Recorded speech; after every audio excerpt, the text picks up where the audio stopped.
Hello again, it's your friendly neighborhood host, JT Wheatley, back for another episode of the History of Comics podcast, this time with part one of the life of Thomas Nast, the inventor of the modern political cartoon. Cartoons and comic strips have long been used to satirize public figures while attempting to convey a message. It is probably one of the first uses of the sequential art, from cave paintings to tapestries doing just that. However, the art of political cartooning truly came into its own during the mid-1800s, with one artist in particular innovating into a true art form. His name was Thomas Nast, who not only set the standard for modern political cartoons we know today, but also made a lasting impact on popular culture in general, creating the symbols for the modern Republican and Democratic parties, along with the modern version of Santa Claus. He was truly an artist like no other, and like many before him, came from very humble beginnings. Thomas Nast was born on September 26, 1840 at the military barracks in Landau near Ostend in Bavaria, Germany, the youngest of four children. He had an older sister, Andy, and two other siblings who died shortly after childbirth, to Joseph Thomas and Apollonia Nast. His father, Joseph, was a trombonist in the 9th Regiment Bavarian Band, but due to his political beliefs that were at odds with the Bavarian government at the time, Joseph Nast left Landau in 1846, first enlisting onto a French man-of-war ship, and then later an American one. His family would later move to New York City due to that June, when Thomas was just 6 years old, with his father later joining them in 1850 after his enlistment expired. When he came to New York, Joseph Nast joined the Philharmonic Society and the band at the Barton's Theater thanks to his skills as a musician. As a child, Thomas Nast enjoyed New York City, especially the picture of a tiger on the side of a Big Six volunteer fire company, which would be headed by his future rival, Boss Tweed. From the start, Nast loved drawing and exhibited his talent with a picture of Louis Kossuth in 1851, the celebrated Hungarian revolutionary who received the greatest ovation in the city since Lafayette. This picture was praised by his teachers, who had it framed and hung in the principal's office at his school. This would be the extent of Nast's schooling, as outside of art he had no interest in any other academic studies and was a poor student for the most part. His formal education would actually end at the age of 14. Strangely, Nast's family didn't want to encourage his art, wishing he instead would go into music like his father. Fortunately, Nast persevered, studying under Theodor Kaufmann, a German painter of the historical scenes, along with furthering his studies at museums and the Academy of Design. Nast would soon begin a career in caricature work at Frank Leslie's illustrated newspaper, later called Leslie's Weekly in 1856 at the age of 15, doing 16 pages weekly at 10 cents a page. Soon, Nast was earning $4 to $7 a week, while continuing his studies under Leach, Gilbert, and Tennell, the three famous character artists known as the Three Johns, who worked at the legendary Punch magazine. Tennell would be a major influence on Thomas Nast, as he would copy his line drawings up until 1869. At Leslie's, Nast had his first taste of using his art to influence politics, going after a corrupt milk producer who distributed polluted milk, known as swill milk. Nast and other Leslie artists were sent to the barns to document the conditions of diseased cows being milked in filthy barns, which led to death threats to the editor by the dairyman. After a bitter campaign, Leslie's, with the help of Nast's art, was successful in changing conditions in the dairy industry. This would lead to Nast's next great job and the one that would define his career at Harper's Weekly. Harper's Weekly was founded by Fletcher Harper as part of the larger Harper's and Brothers publishing empire. Nast's first piece appeared in the magazine on March 19, 1859, and he would eventually join the magazine full-time in 1862. Till then, Nast provided one of the sheet assignments attacking scandals in police department while also working at the Sunday Courier, which he continued to use his art to attack corrupt government, this time on New York gambling houses. Nast had found his calling, using his art to satirize and attack political corruption, which would be the foundation for much of his work. Nast would later go to the New York Illustrated News at $40 a week, where he covered the funeral of John Brown, the revolutionary abolitionist who attempted to start an anti-slavery war in the South. In addition, Nast did another series attacking corruption and vice, this time in New York City tenements.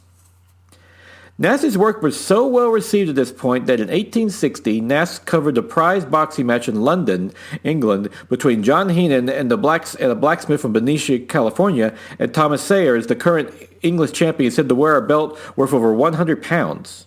While the fight was looked down upon in much of England to the point that Heenan had to move his training camp 3 times to avoid arrest, the ultimate fight would become so popular due to the attention of Charles Dickens, who reportedly bet on the fight, and William Thackeray, who was said to be in the audience. Even the Prime Minister, Lord Palmerston, weighed in deploring the whole affair, but stated if the fight had to happen, he hoped the English champion would win. The fight did occur, and by the 42nd round, rules for boxing were a bit looser back then, the police broke it up, as Heenan outweighed Sayers with him being 210 pounds to Sayers 156. As mentioned, rules were a bit looser. Despite this, the fight was considered a draw, with each fighter being awarded the championship. The New York Illustrated News devoted an entire issue to the fight, with Nast's reporting and pictures declaring boxing an important part of the civilized world. Unfortunately, the paper was not generous with its pay, as Nast gained some fame for his story, but not much money. Afterwards, Nast went to Naples to cover the war, with his work appearing in the London Illustrated News and the New York Illustrated News. This evolved when, in early May, Claudio Mario Garibaldi had begun his campaign for the bid to liberation of his country with his attack by his famed thousand against the Kingdom of the Two Sicilies. Nast would join the second expedition on June 9th, following it from Genoa to Sicily. He would stay with them for 4 months, covering the capture of Naples. Garibaldi's campaign would eventually annex the southern Italy and Sicily, leading to the unification of the country into the modern Italy that we know today, with Garibaldi considered one of its founding fathers. Taking the opportunity of being in Italy, Nast then spent another 2 months studying the art galleries in the Colosseum of Rome, along with making stops in Florence, Milan, and Genoa. Nast would even stop off in Germany in Bavaria town of Landau, his birthplace, before finally returning to London in January. His work was so successful the London Illustrated News even offered him a permanent post, but only at $10 a week. It didn't get much better when he returned to New York on February 1st, as the New York Illustrated News was in such dire financial straits, they weren't able to give him a full salary. The paper did publish his work and further spread his fame, which would pay off later. Nast decided to return to the United States for other reasons as well, as he was about to get married. Back in the U.S., Thomas Nast covered the inauguration of President Abraham Lincoln on February 19th, while also making a printing in the New York 7th Regiment marching down to Broadway on April 9th of 1861. This would become part of Nast's lifelong theme of defending the Union of the United States. On the personal side, Nast married Sarah Edwards after a 2-year courtship, with his wife inspiring his literary interests, specifically in Shakespeare, which he would later incorporate into his cartoons.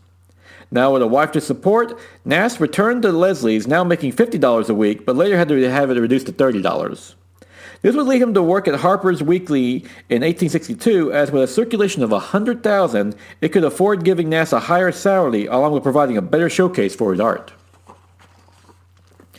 Ironically, the Civil War was probably what helped Nast get his job at the Harper's to begin with, as the need for pictures of the war was so high, even Union officers with artistic talent were pressed into service. Thomas Nast's political cartoons were fully in favor of the Union during the American Civil War, to the point that President Abraham Lincoln called Nast the Union's best recruiting sergeant. His first drawing was a gallant color bearer on September 20th, 1862, and would continue to attack the Confederacy with his first 14 drawings. Nast would even have Santa Claus, for which he was crafted the modern look for, recruit for the Union with his art. In 1863, Nast produced 32 more drawings attacking the Confederacy, as he absolutely loathed it. One drawing in particular, the war in the border states, shows the impact of a Union's soldier's death on his family. While this made him popular in the North, it made Nast equally unpopular in the South, with him receiving numerous death threats, while others commented if the Confederacy ever commented him, Nast would be burned at the stake. However, he would go to the front just once that year, where he went to Fort Moultrie to meet General Ben Butler. Nast hated the Confederacy so much he was even against appeasement, attacking it with his Compromise with the South, probably his greatest cartoon, on September 3rd of that year, while also later contributing to the Chicago Platform. Nast would also help get Lincoln reelected in 1864 with 5 of his drawings. With Lincoln re-election, along with his continued success of General Grant and Sherman's campaigns, Nast celebrated on New Year's Day 1865 with a picture contrasting a happy North with a dissolute South. Ultimately, Nast produced 60 drawings for Harper's Weekly over a 4-year period. In 1868, General Grant said Nast did as much to preserve the Union and bring the war to an end. Harper's was also pleased with Nast's work, continually raising his salary along with making him director of the bank and member of the Union League Club. Most extraordinary, he was only 24 by the end of the war and already at the peak of his career. After the war's end, Nast's hatred of the Confederacy didn't let up, with his drawings now advocating for the former Confederate states to be punished, particularly after Lincoln's assassination. He particularly hated President Andrew Johnson for compromising with the South. Nast would also side with the Republicans like Thaddeus Stevens and Charles Sumner, calling for enfranchisement of black Americans and former slaves. Thomas Nast's politics were mixed at the time, with a hatred towards Catholics, despite originally being raised in the faith before converting to Protestantism, and Irish immigrants. However, he was also ardently opposed to slavery and racial segregation, along with the emergence of the KKK, which he attacked in his cartoon Worse Than Slavery, depicting a black family holding their dead child after a lynching while the KKK members shake hands in the background. In addition, he was also supportive of American Indian and Chinese American causes, which would play a part in his later cartoons. In 1865, Thomas Nast was making $100 a page for the front covers of Mrs. Grundy's magazine with a likeness of President Johnson, but soon had to divest himself to just cartooning due to the increased demands of his art. Nast's art was so popular that the animals he used to symbolize political figures and parties had become commonplace. For his time, he used the tiger to symbolize Tammany Hall, the infamous political operation run by Boss Tweed, who virtually ran New York City. Showing his hatred for the Democrats, he picked a donkey as the symbol, while the Republicans, of whom he was one, chose the elephant. They have remained the symbols of the two political parties to this day. Thomas Nast also used photography for references with his art, and once he developed his artistic technique around this time, he left it unchanged for years afterwards. Naturally, his drawings based on photos were stiff, but eventually went away as Nast improved his technique. He was helped at Harper's by one of its owners, Fletcher Harper, who encouraged diverse viewpoints in his magazine, even ones as radical as Nast's. This was in spite of George William Curtis, the then editor of Harper's Weekly, believing in a more subtle touch to stories. When General Grant chose to run for president, Thomas Nast actively campaigned for him with a backdrop of a Match Him portrait, and by 1868, Harper's offered him $150 for a double-page cartoon, 5 times his rate just a few years ago in 1862. Grant would later credit Nast with helping him get elected. In 1869, Thomas Nast realized line drawing was his real medium while beginning his new political campaign against Boss Tweed and Tammany Hall, who he blamed for the corruption of New York City. William Marcy Boss Tweed was the head of the infamous Tweed Ring, who ran New York City politics through his corruption. Tweed, at 6 feet and over 300 pounds, was a physical representation of political corruption at the time. Starting out as a chairmaker, he later moved on to bookkeeper, fireman, and then chief of the Big Six Fire Company, whose fire engine with its picture of a tiger on the side originally inspired Nast's art. In 1853, Tweed was elected to Congress and by 1860 was admitted to the bar and as a lawyer would remit his legal fees to city government in exchange for political favors. This gained Tweed recognition with local Democrats at Tammany Hall, their center of political operations, where he was made Grand Sachem in 1863 and by 1865 had full control of the organization. Soon he had his operatives placed throughout the city government, from Peter B. Sweeney as city chamberlain to Richard B. Connolly as comptroller, and most importantly, A. Oakley Hall as mayor of New York City. Tweed himself served as commissioner of public works. Together, they would swindle the city for millions through graft and overcharging on contracts, from a county courthouse being built for $12 million when it should have cost just $3 million. Or doing things like plumbing that cost $1,250,000 and one carpenter who charged $360,000 for a month's work. In the end, Tweed and the Ring overbilled the city $200 million over 5 years and controlled all the city elections. He became so powerful he would even taunt would-be reformers, pointing out that he counted the votes, so what could they do? Thomas Nast would lead the charge against the charter over corruption and graft in September, specifically going after Mayor Hall. This would be a daunting task as Tweed not only controlled most of the city government, with his marketing budget, he held influence over 89 different papers, 29 of which were completely dependent on Tweed's money. In September of 1869, Nast made his first of a series of cartoons attacking Tweed, tied with his attempt to move up from local politics to trying to take control of the National Democratic Party. Nast would tie corruption of the Democrat Party to Tammany Hall.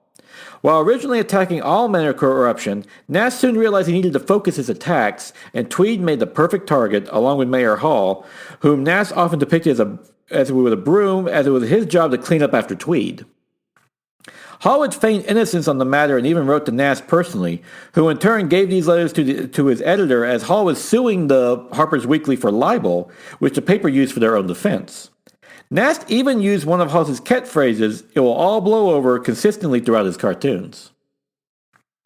Despite Nast's attacks with his cartoons, the Tweed Ring would sweep the 1870 elections, but they still noticed Nast who continued to target Tweed with his cartoons, such as on January of 1871, with one of Tweed with his hand in the city's treasury while his $15,500 diamond stick pin is drawn so huge it's as big as his head.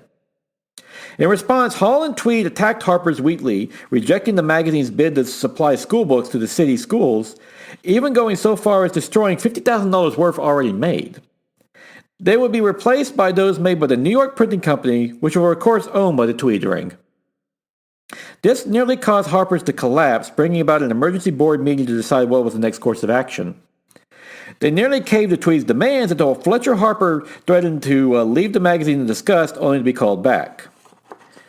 Now, more determined than ever, Nast in turn attacked this as well, along with the riot and the book corruption, such as a cartoon of Tweed knocking a Harper's textbook from a child's school desk and cuffing the student. In the background, a blackboard reads, "Hoffman will be our next president, Tweed is an honest man, Tweeny is an angel, Hall is a friend of the poor."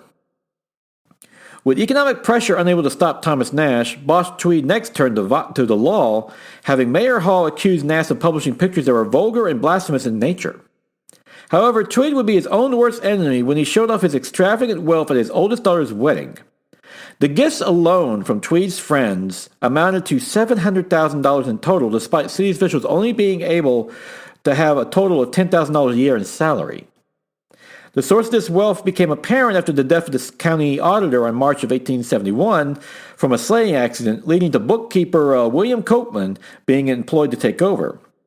He soon discovered some ledgers that were hidden from him, which he acquired covertly, and he found in detail the extent of the graft the Tweed Ring had amassed. Copeland turned these books over to the sheriff James O'Brien, who was in debt to Tweed to the tune of $12,000 and hoped to use them to clear his accounts. However, when Tweed refused to bargain, O'Brien then took the books to New York Times editor Louis John Jennings, who soon began publishing his findings on July 8th of that year. Despite these stories, many of the Tweed papers attacked them, with the editor Tribune, Greenlee, refusing to even acknowledge the fraud of the Tweed Ring. This resulted in Nast creating a cartoon of Greenlee crying over a sick horse with Mayor Hall's face with a copy of the Tribune with the headline, "You lie! Everybody lies except HG." 3 days after the Times ran its story, the Tweed Ring would suffer another blow when a riot broke out over a group of Protestants who wanted to hold a parade in the honor of the Battle of Boyne and the Orange Day celebration. The Irish Catholics, all Tammany men, threatened violence if the parade went on as scheduled, with Mayor Hall refusing to offer protection, ordering it not to proceed. The governor of New York intervened, reversing the decision, with the parade proceeding under a heavy military guard. Nevertheless, violence broke out anyway, with 1 policeman, 1 soldier, and 31 civilians being killed. This immediately brought backlash against the pro-Irish city government, with some even suggesting that the memorial be erected with a statement, "Murdered by the criminal mismanagement by Mayor A. Oakley Hall." Nast, who served in one of the military regiments called to protect the parade, attacked Hall and the Ring with the cartoon "Something That Will Not Blow Over," depicting savage fighting Irishmen with baboon faces, indicative of the bigotry of his bigotry towards them. He would soon turn most of the attacks on Mayor Hall, who was busy suing the New York Times for libel. Tweed himself was so disturbed by the incident he offered the publisher of the Times, George Jones, $5 million to quash the story, only for Jones to remark that not even the devil himself would pay so much, thus refusing the offer. Nast continued his attacks on the Ring with the cartoon "Who Stole the People's Money," depicting each member of the Ring pointing to one another in accusation. Meanwhile, reform-minded politicians like Samuel J. Tilden were elected to the office in 1871, with Tilden becoming the new governor of New York, along with receiving the Democratic nomination for the President of the United States. Seeing the winds changing, the ring decided to put all the blame on the Comptroller Conley, who in turn went to Tilden with further evidence against Tweed in the ring, trying to save himself. All the while, Nast with his cartoons and Harper's continued to mock them, and with a subscriber base of now 160,000, along with the actual readership of much more, it was starting to have an effect. Harper's would acknowledge this, even calling Nast the most hated man in New York on August of 1871, at least by the men whose friendship would be a dishonor. This would be accompanied a full-page engraving of Nast in Harper's, with the editor proclaiming him the best caricaturist of the day, and every stroke of his pencil cuts like a scimitar. Tweed would go so far as to threaten Nast with violence, claiming it would cost him his career and maybe even his life. When Nast continued, Tweed then went to bribery, offering up to $500,000 for him to go on a European tour to study art, which would have then been 100 times Nast's current salary at Harper's. Nast originally feigned interest, driving up the offer from the original $100,000 before Nast turned it down, keeping up his attack. He would state, "I made my line long ago to put them behind bars, and I was going to do just that." Tweed continued to be the primary target of Nast's attacks, and he successfully changed the character of the sanctum autonomy, once viewed as a wealthy, generous philanthropist, to now being viewed as an overweight and greedy thief. This is while Mayor O.K. Hall was charged by the grand jury on October 19, 1871 for personal graft. Ultimately, the charges were dismissed, though it did rule that Hall was negligent in not examining 39,000 purchase warrants that were passed over his desk. Nast greeted this news with a cartoon, "Our mayor still lives," with Hall's face superimposed on the body of a sick horse. He would soon follow up with the cartoon next depicting John H. Kaisers, a poor but honest plumber who returned $650,000 in graft while Tweed shows his pockets empty, though Hall was quick to inspect him to make sure. Nast would follow this up with one of his most famous cartoons, the Tanami Tiger Loose, What Are You Going to Do About It? Nast's work paid off in the 1871 election when Tweed lost his majority control in both houses of the New York City legislature, with Senator Tweed being the only member of the ring getting reelected. Nast did enjoy at least pointing out in a cartoon Tweed's majority was only a third of what he expected. Nast followed that up with one of his best cartoons, something that did blow over, November 7th, 1871, mocking Mayor Hall's prediction of the success weeks earlier. Depicting the ring members in ruins in Tammany Hall, it highlighted Connolly pinned to the earth by an empty safe, Hall at the top clinging to the remains of the wall, Tweed in the center with efforts being made to revive him, and Sweeney fleeing the scene with a big bag marked brains. Sure enough, many of those in the cartoon saw the writing on the wall.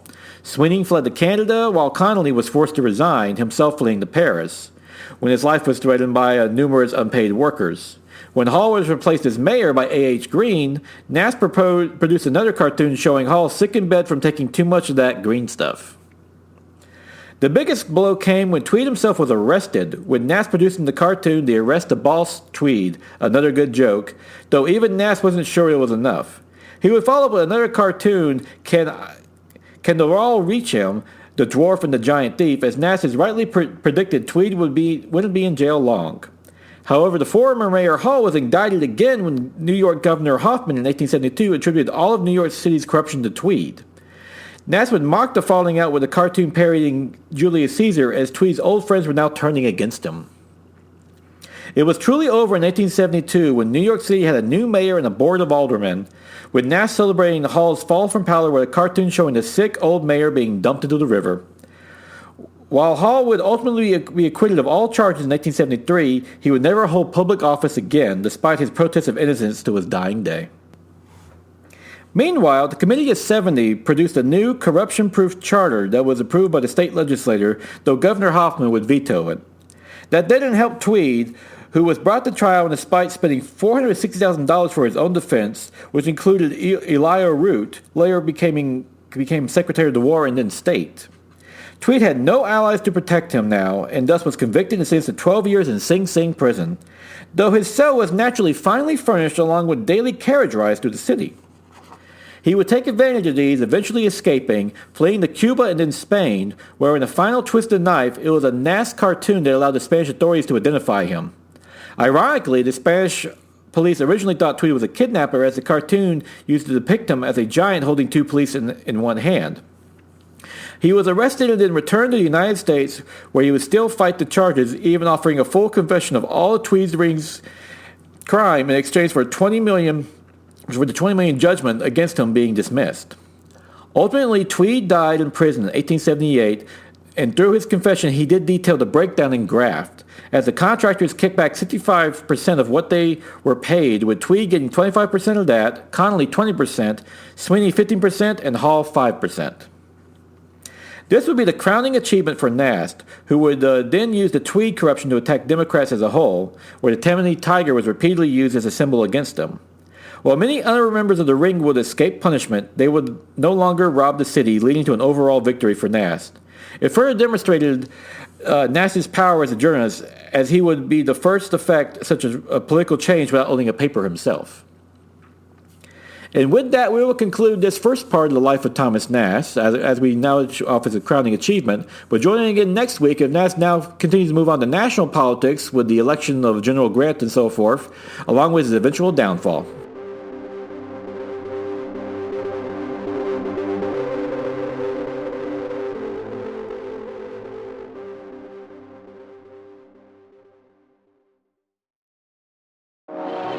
Look, we gotta talk. Yeah, Thunder Talk. We're going all kinds of sideways with that sweet nerd junk. Woke nerd junk. It's topical. Political. Dare I say radical. We've got all your latest news and reviews. Hot music. And a whole lot of comedy. But it ain't for kids. Definitely mature content. So let's talk. Let's talk Thunder Talk. Thunder Talk is a proud member of the ESO Network. Now it is August 31st, 2023, time for my favorite comic book of the week. Marvel Age number 1000 by various artists, which is basically a collection celebrating another milestone in the history of the Marvel Universe, with a lot of little great short stories, everything from Spider-Man to Silver Surfer to the X-Men, telling us some fun little tidbits about the Marvel Universe. A lot of good stuff in here, especially like the Ryan Stegman Spider-Man versus the Lizard story, and you always get points when you show Spider-Man with MJ, which is where he should be with. And, of course, the X-Men, it shows an early romance of Jean Grey and Cyclops developing, which is always a fun bit, too, by Rainbow Rowell. Yeah, there's all in all really good stuff. There's also a great story by Dan Slott steering an early Captain Marvel adventure. And you also get to see Carol Danvers before she became Miss Marvel herself. Yeah, overall, just a great collection of stories. The one that doesn't quite work is the end story that features Stan Lee, Jack Kirby, and Steve Ditko as kids, imagining what the Marvel Universe is like. It's written by J. Michael Straczynski, and the heart was in the right place for anyone who understands the history between those three historical figures. They didn't get along that well, unfortunately, which is sad because they made some brilliant stuff together, but they kind of didn't end on the best terms. And they wouldn't have been friends as kids. But outside of that, though, great read if you're a Marvel fan in general. Just go ahead and pick it up. And with that, we will conclude this week's episode in the life of the brilliant political cartoonist Thomas Nast. Join me again next week for the concluding chapter. And until then, go out and enjoy yourself. A good comic book.